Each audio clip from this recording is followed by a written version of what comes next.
Not just we have all these 10 things to do. It's great. At the end said, and how am I doing? What was I supposed to impact? And how am I impacting? I want, if you know me well, I want to encourage you to aim high. And this fellowship really should be a much, much higher functioning fellowship. You will not see a group, a church, a group of people that have the kinds of diverse skills that we have in this place. Not only the technical skills, every little skill, big skill, love, all of them embedded together. It says here, everybody have heard about Michelangelo, right? Mm-hmm. The great painter. He said, the problem really, the greatest danger for most of us is not that we aim too high and we miss it, but that we aim too low and we achieve it. And that's what happened with the parable of the talents. He gave one five, gave one two, gave one one. The one that was given one, what did he do? He said, I know all this, he did it, he aimed that low, he achieved it. That was, the master said, you should have at least put it in the bank. And I would have gotten interest. So, I ask yourself today, why don't you have the audacity to think that the ministry that you have been given can become much more than it is today? Who put that restriction on you?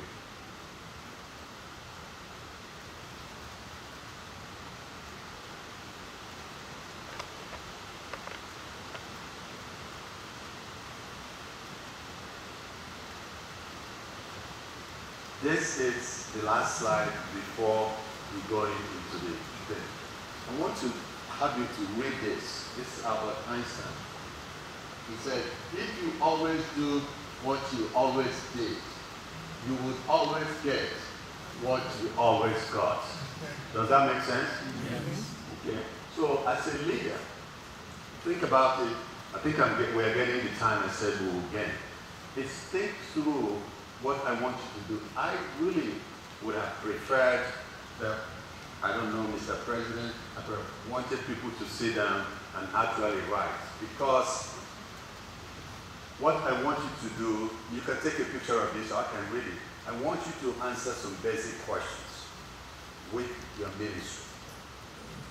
Remember, I'm purposely using that word, ministry. The first question I want for us to think about is, where are you going? And how would you know that you get there? So, for the hospitality group, where are you going? What is the purpose of the hospitality? And how would you know when you get there? That's the first question I would like, as you know, individually, I would like you to take about 15 minutes to go through this question, and then we'll come in subgroup and you talk about your area of the ministry. That's the first question. The second question is, how do you know the needs of your area of ministry? And how do you determine that? So, if you are the mission director, how do you know the needs of evangelism, of what we need to do? How did you determine it? We need to begin now to talk through where the rubber meets the road. You are an elder. What does it? I asked myself, what does it really mean to be an elder? What is the need? How would we measure the progress that we're making? What is the vision of that? Is it to sit down whenever the president calls us, we respond? What does that mean?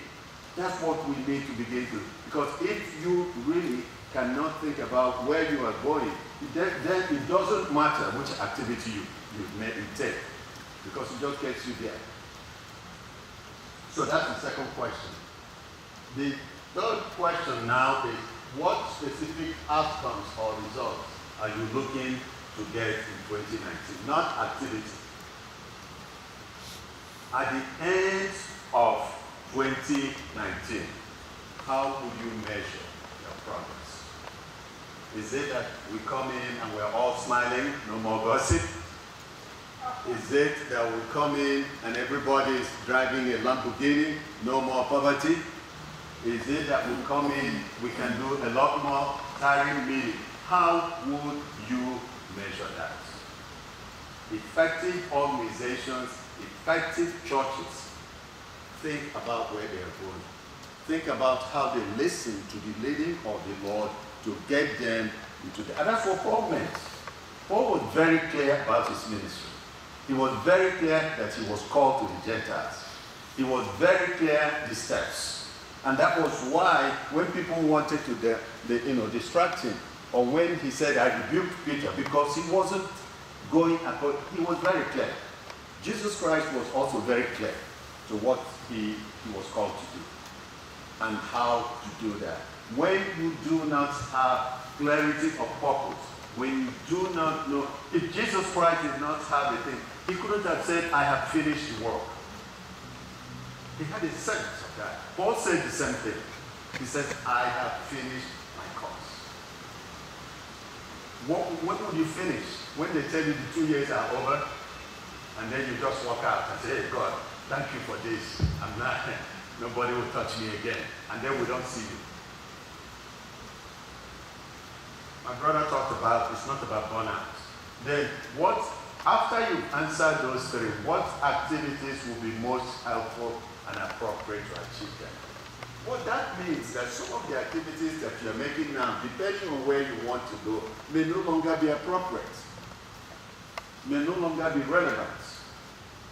You have to organize around your mission, around your goals, around your objectives.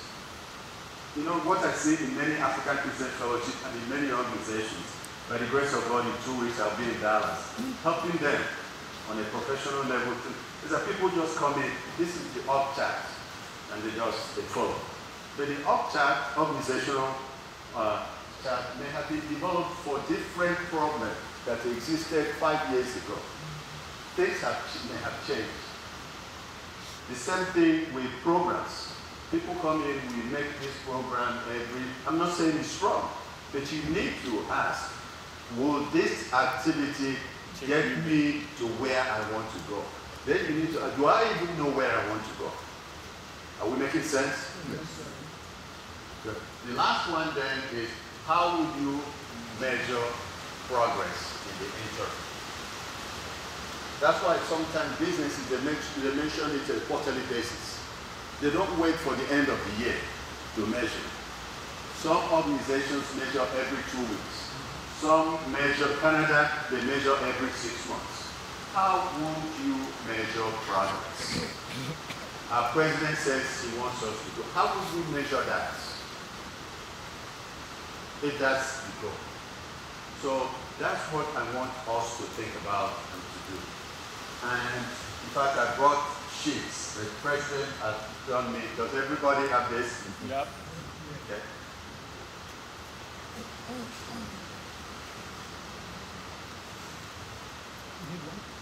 So we will spend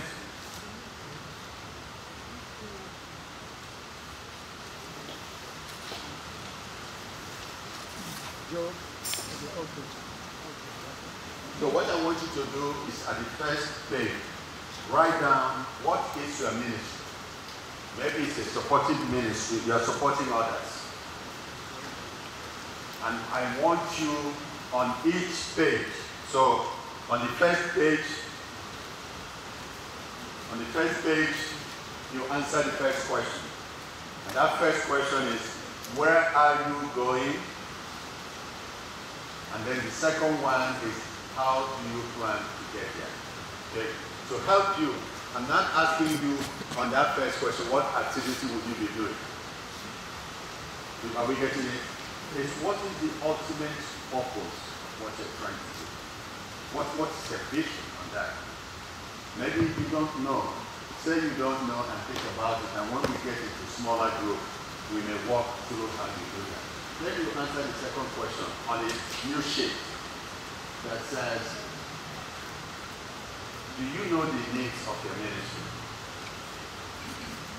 if you are looking, if you are part of the assembly, do you know and you are leading this whole fellowship, do you know the needs?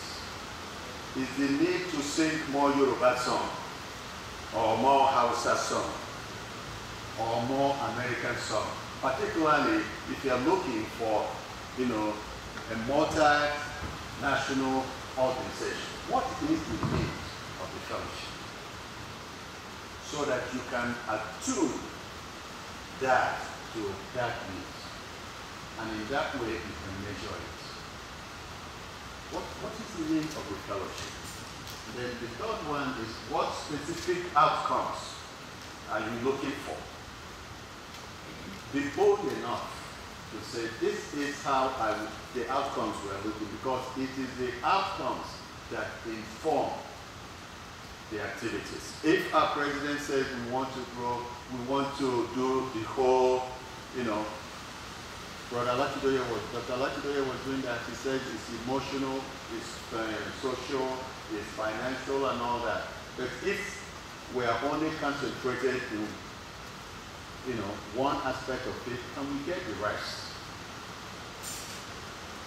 So that's where I'm going. If you want, I can answer, but I'll give you 15 minutes on the table, and let's see if you can write well, but I don't want you to have any excuse. If you can write here, write.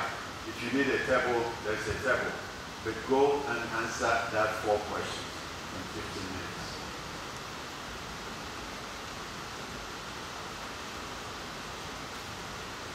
Any questions not on the general thing that we've done, on what I presented and what the assignment is? Yes, sir. Can you elaborate, sir, the difference between number 2 and number 4? Okay. Can you comment a little bit more? Okay, number 2 and number 4. Okay. Number 2 says, every business, every ministry exists to address some type of need. And the question is, let's say, the men's ministry. What do you exist? What is the needs of the men? To be better husbands, to be better business people, to be what are those needs?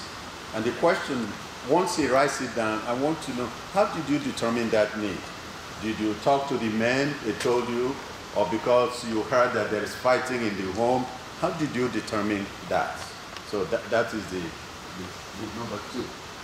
Bro, you don't mind my using you, right? But I have already done that, so I apologize if you didn't. The fourth is, what activities? That's right. So once you go there, what would you be doing? Which is your program? So he might say, because of this type of need to meet with the young people, we will have a coffee club every 3 months. And we will invite the young people to have coffee with us. Because of 2. One could have been that we want to produce the best men possible in the world, I don't know. But we have a need to bond with the younger people. But we know they have schedule. Maybe we will have a group chat. That is the activity to get to that thing. And it might be that when you begin to find that need, that you do not have a heterogeneous need. Let's say women's ministry, to empower every woman to be all that they can be. But there are different levels of women. Some have young people now, young children. Some are grandmamas that want to go to Houston and spend some time. What activities becomes relevant? Is that making sense?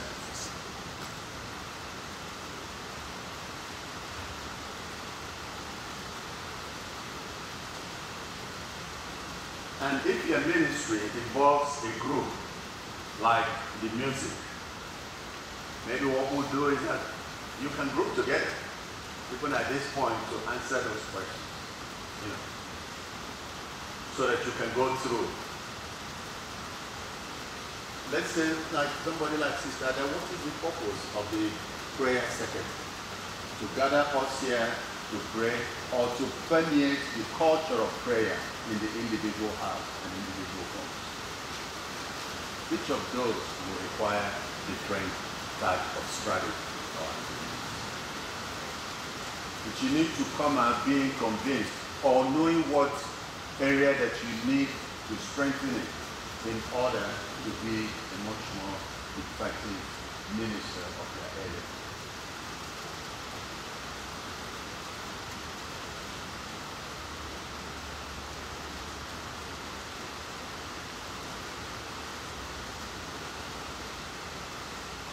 And so, for example, the elders can group and say, what does it mean to be an elder? What is the vision that we have as elders in the house? How did we come to that understanding based on our previous experience, based on what we observed? How would we know that we are making youthful contributions?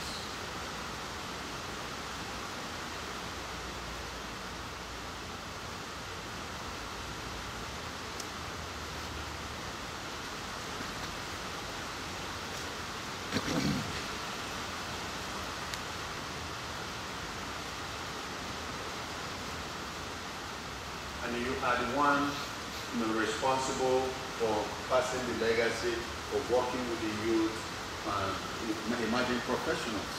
What is your vision of them? How did you come about realizing that? How would you measure progress? Is progress measured that every meeting that we come, they come? Or is progress measured or activities based on taking them to social media and working it out? We need to be much more clear and much more specific in terms of what we want to accomplish.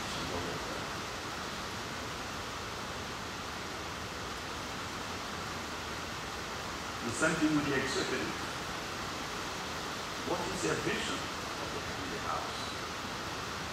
How did you arrive like that? What would be the outcomes, the ends, the needs that have been met? What would be the activities that would allow us to meet those needs? When you do this right, what it will do will be, it will focus you to look at the activities.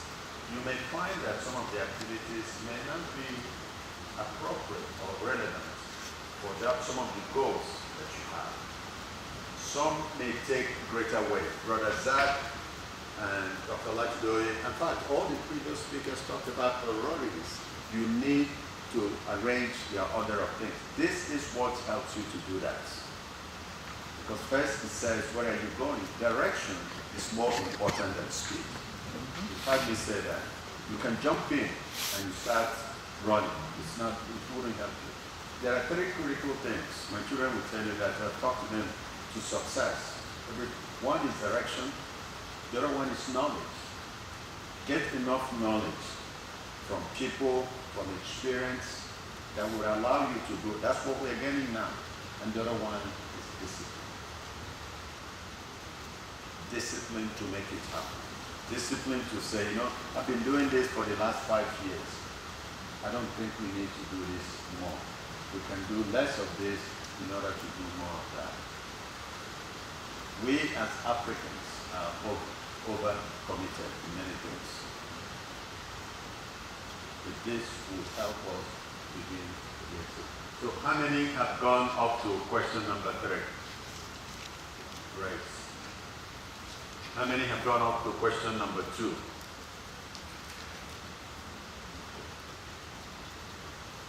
How many have finished? Okay. So let's give a little more time. But think a little bit about this. Where am I going? Or where am I taking my ministry to go? And how would I get there? I have ideas. Do I need to engage others to become a small group to help me flush it out? Or to even hear what they might be thinking might be another way to do it. And how do I know that that's correct and the right direction? What informs what I'm doing? Is see the feedback that people are giving you, either positive or negative.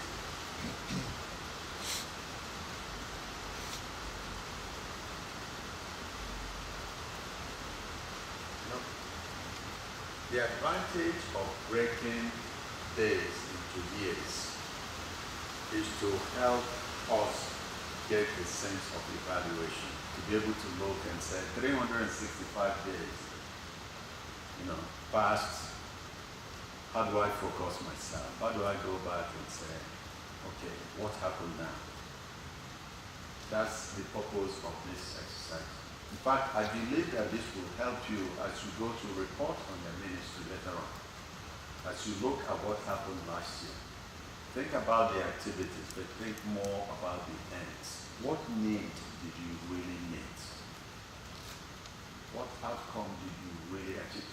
At work, I lead very large teams in certain things before I went on my own. Most of them are white. There was one time, as you're right, and I'll give you this story, we were going to do a major presentation.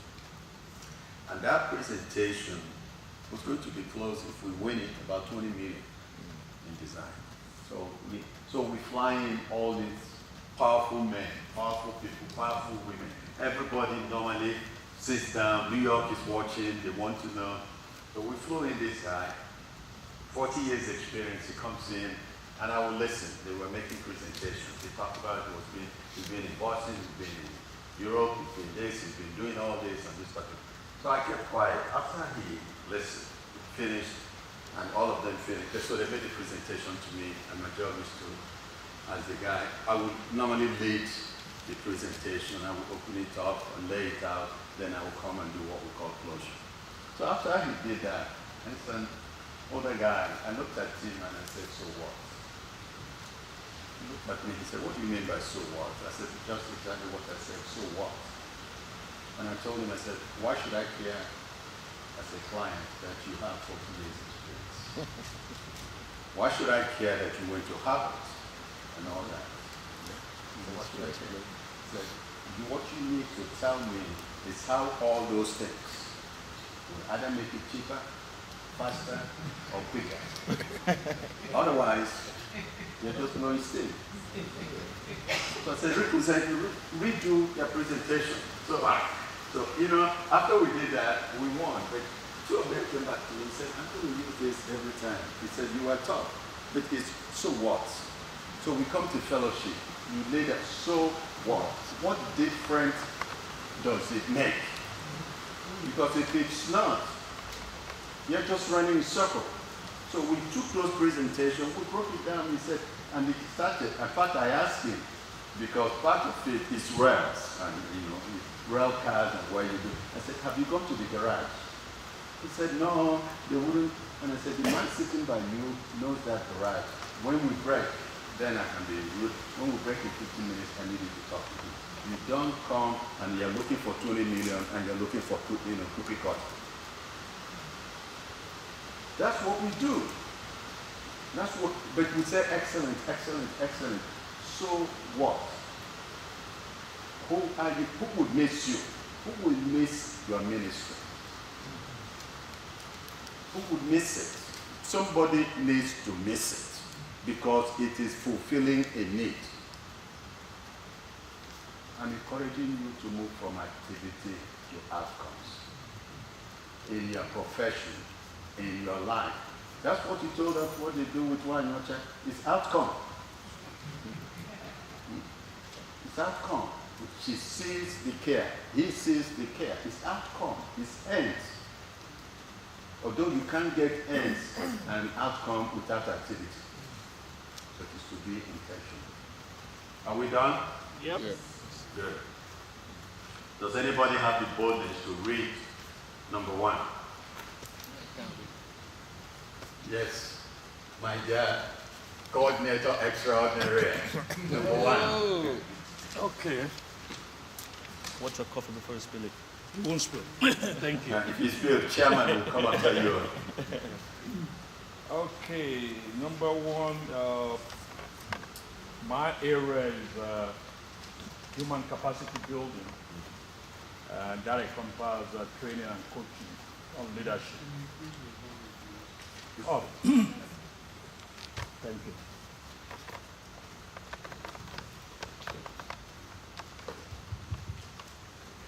Thank you for the opportunity. My area is on human capacity building, which encompasses training and coaching and leadership. And the question is, where are we going and how do we plan to be there? Trying to develop, or we're working on developing the current ACF leaders and then build a 5 to 10 year bench plan, meaning if to backfill for the next 5 to 10 years. And very selective, we're looking into the young adults, tap into some of the generation X and Y, but 50% of it rests on the younger generation. Being part of national human capacity building team, I'm there already with Dr. Olatidoye. And also cascade alignment. We went through all the alignment that Dr. Olatidoye presented today. I've been on the committee for almost a year now, so my plan, or our plan, is to cascade it. Sister Quendo, she's on the team too, so we'll be trying to cascade some of these and lead the national in that area because it's grassroots to the national. We want to try and practice as much as we can at ACF Atlanta so that we can feed the national and also take back from the national so that it's kind of like a two-way street. That's number one. Okay. Am I supposed to stop Yeah, there? Okay, thank you. I would like to hear another number one from another. Yeah. You're talking about the men. I like to. This is our boss. I like to hear what you. Where we are going. Since Dr. Adiele has mentioned men all the time, so I have to come out. Anyway, I'm the leader of the men's meetings and stuff like that. For the first question. Yeah, just concentrate on the first question. Where are you going? Where are you going and how would you want to get my home? Okay, I've just a joke. Yeah, where are we going? I want to see more men in leadership position. I want to see more men being the spiritual leaders of their home. That's where my focus is. one more and then we'll go to the next question. Take it, sister. Do I have to bring it? Yes, you have to. Mantle can come to you. Oh, okay. And tell us your ministry or your area. My name is Florence, and my ministry is treasurer of ACF. And as the treasurer, for the first question, I want ACF to be financially stable, to have up to $1 million in our savings. Yeah, so that we don't have to always begging. So if we need something, we can tap before we replace it. And one of the things she said that is very, very important, because I was going to get there, she said, I want ACF to be financially stable and have $1 million in the bank. As I think it's another number. so, How do we get it? yeah, how do we get it? That's a different question. Okay, so How we get there? three. You got it right. I'm going to go to the next question, which is how do you measure the needs of your area of ministry? How did you determine that? So you started this, they called you and they said we are now this men, women, elder, hospitality. How did you determine what it is that you need to be serving? Yes. I can give it to you, sir.